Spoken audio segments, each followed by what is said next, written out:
నువ్వు తీర్మానం తీసుకున్నావు. సమస్య వచ్చిన, శోధన వచ్చిన, ఇరుకొచ్చిన, ఇబ్బంది వచ్చిన, బలహీనతలు ఎదురైనప్పటికీ, రోగము కలిగినప్పటికీ కూడా షడ్రకు మేషకు అభేద్నగోలు అన్న మాటే నీవు కూడా అనేవారుగా ఉండాలి.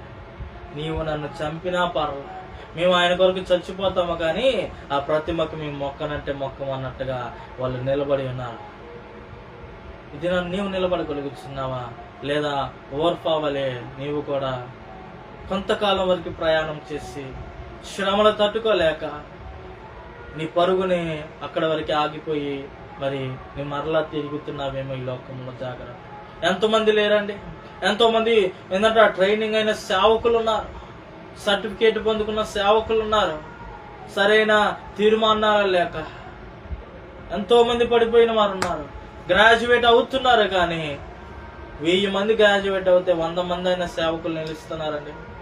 ఏమైపో